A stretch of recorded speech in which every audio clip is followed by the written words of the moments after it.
mga PisoNet sa Dagupan guys, pinasara. Panoorin natin yung sinabi ni Mayor Belen kaugnay dito sa nangyaring pagpapasara sa mga PisoNet nga doon sa kanilang lungsod. Well, ini-implement na natin yung ordinance na pinasaan ng Sangguniang Panlungsod.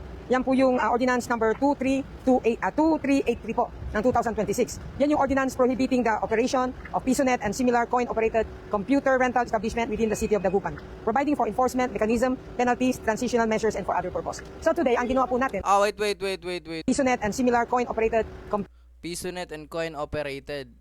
Hindi kasama yung mga computer shop mismo. Tama ba? Tama ba intindi ko doon, guys? prohibiting the operation of PisoNet and similar coin-operated computer rental establishment within the city of Dagupan, providing for enforcement mechanism, penalties, transitional measures, and for other purpose. So today, ang ginawa po natin ay kasama natin ang PNP, sila po yung naglilid dito, at nagbibigay po kami ng notice to give them 5 days na isara na nila ang PisoNet. 5 days! Nagkaroon po kasi tayo ng maraming problema dito sa ating syudad. Maraming pong complain ng mga magulang dahil yung mga anak nila, imbis na umuwi ng maaga, hindi nila mahanap, nasa PisoNet pala. Di ba lumang tugtugin na to guys? Nung nag-aaral pa lang ako, may mga ganito naman ng moments dati habang nung nag-aaral pa lang ako eh. Like, hindi ba yun dapat magsisimula sa bahay? Implementation dapat na magulang yun. Oy, gantong oras, dapat nasa gantong naamoy ka na ha? O sasabihin, huwag ka masyadong magpagabi. Or di kaya gawin mo muna yung assignment mo bago ka mag-PisoNet. Ewan ko. Yeah, sa akin lang naman, pwede naman yun, di ba? Na hindi naman pwedeng sisihin lang ang PisoNet doon. Ba't hindi sila makapag-implement ng mga ganong rules sa mga anak nila? And then secondly, ganun din, ang DepEd, nakaroon din po ng coordination at dun sa hearing po ng Sangguniang Panlungsod, nabanggit din po ng mga principal na problema din nila dahil hindi pumapasok yung mga bata at nakita nila nasa PisoNet din. And thirdly, nakakaroon po ng mga ibang reaction ng mga bata ngayon, nagkakaroon ng mga bullying, nag-increase po ng bullying, nag-increase po yung mga suicidal cases. So we have to put Ayun yung ba't ganun? Pag may increase ng bullying, increase ng suicidal cases, bakit dun lang ang sisi sa mga PisoNet? Parang ganun yung nakikita ko. Na para bang PisoNet talaga yung pinaka problema. Na parang pag tinigil yung PisoNet, mawawala ba lahat yun? Nag-increase yung ganito, nag-increase yung ganyan. So we need to stop all of this tapos tanggalin yung PisoNet. Solve na yung problema. Parang ganun eh. Ganun din, yung may problema tayo kasi first time ko narinig na mayroong gang rape na 9 years old to 12 years old. So, nung nalaman namin yan at ginawa namin ni Attorney Valle ay nag-imbestiga kami dahil gusto namin malaman yung totoo talaga. So, nakita namin may dalawang group na pong gumawa. So, I think it will be too late pag marami pa tayong mga bata na maapektado. At alam natin, maraming bata po naglalaro ng mga Roblox, mga Gorybox, at marami pang iba. Actually, last few days, meron kami na-encounter na isang bata na yun, nauutusan siya based doon sa kanyang cellphone, nautusan po siya ng gumawa ng mga hindi maganda.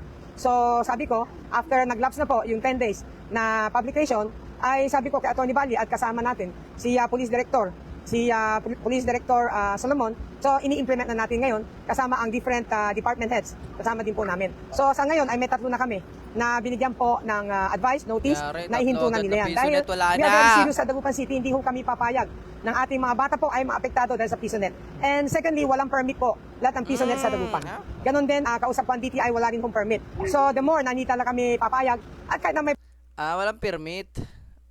Kailangan ba may permit ang PisoNet? Hindi natin alam kasi kanya-kanyang ano yan eh. Kanya-kanyang ano sa mga bayan-bayan yan eh. No? GG nga sila dun. Pero pinopokus kasi nila, nakakasama nga raw sa mga bata eh. Yun yung parang main reason ba't sinasara eh. may permit yan, hindi talaga kami papayag kasi we are after the welfare of our children in Dagupan. Yan po yun. Immediate po ito na pagpapahinto po. Opo, immediate po. Kaya ako'y nagtatawag sa lahat ng operator ng PisoNet. Ibalik nyo na po yung machine kung sino may may-ari. Kasi ayaw naman nilang sabihin kung sino may-ari. May nakatago kasi behind. Ibalik nyo na po yung machine nyo kasi after 5 days, nabigyan namin kayo ng notice, confiscate na po namin yan. Kukunin namin ang mga PisoNet po ninyo. So, kailangan po, huminto na kayo at ako'y ay tumatawag sa lahat ng operator ng PisoNet ng buong Dagupan. Sana po, mauna na po kayo. Isara nyo na po yan, ibalik nyo na yung mga machines ninyo. Yan po ang hiningi ko po sa inyo kasi hindi tayo hihinto. Kasama natin ang PNP, si Director Solomon mismo ay nangako na isi-zero out ang mga PisoNet sa Dagupan City. Zero Yeah, out. Mayor, yung sinasabi niyo po na parang meron pong behind po dito sa mga PisoNet na ano po, no, equipment.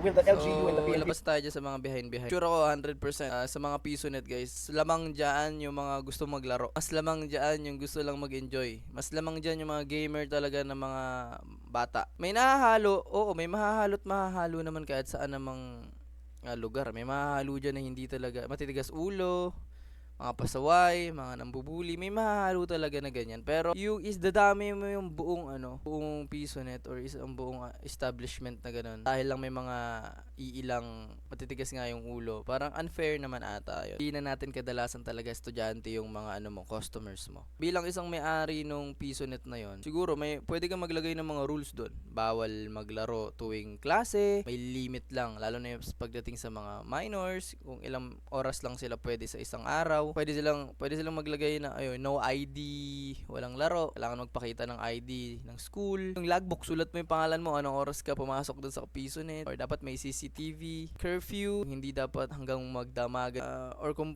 magdamagan man, bawal dapat yung mga estudyanteng may pasok. Daming pwedeng remedyo sana na hindi direktang pagpapasara agad na mga ganito. Kasi kawawa din yung mga may-ari ng business. Di naman nila yan napulot lang sa daan yung mga PC na yan at yung perang puhunan nila dyan. Feeling ko lang, parang nawala yung sense of community. Dapat nagtulungan yung dalawang panig eh. So, establish na dun yung talagang puntahan ng mga bata. Pero lagyan na lang ng rules and regulation. Edi ngayon, kung aalisin nila yung mga PisoNet, yung mga talagang gusto magtipon-tipon na mga yan, makakahanap pa rin ng mga lugar yan. Sa mga basketball court, sa mga bilyaran, sa mga tambayan nila. Alam mo naman yung mga bata, gusto niya yung marang tipon-tipon sila. Kasi gusto nila yung marami silang tropa, marami silang kakwentuhan. Magkakaroon sila ng lugar na pupuntahan. Na-appreciate ko rin naman si Mayor Belen. Gusto niya lang talaga mapaayos yung niya, nasasakupan niya. Mayor siya dun eh.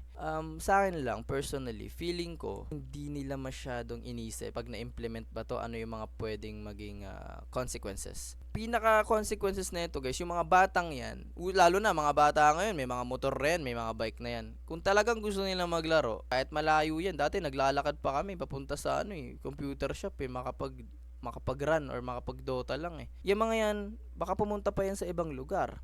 Doon sa medyo ibang kabilang bayan. Bilang bayan Tagus pa, di ba? Doon sila magpipisonet kasi doon pwede pa. E di mas malayo tuloy sila ngayon sa barangay nila or sa lungsod nila. Parang yan eh, effort ng bawat isa sa komunidad.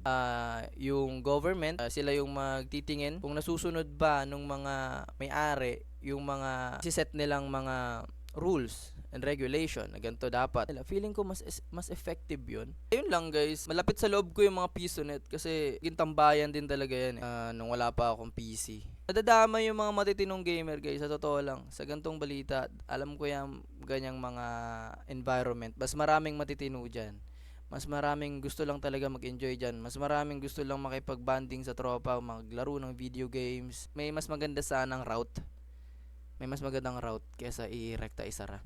So yun lang naman, opinion ko lang naman yun, kwentong mga barbero dito sa akin channel guys. Comment down below kung anong tingin nyo sa pagpapasara ng mga PisoNet sa Dagupan. Ayun lamang. Stay safe guys. Salamat sa panonood. Peace out. Be the be out.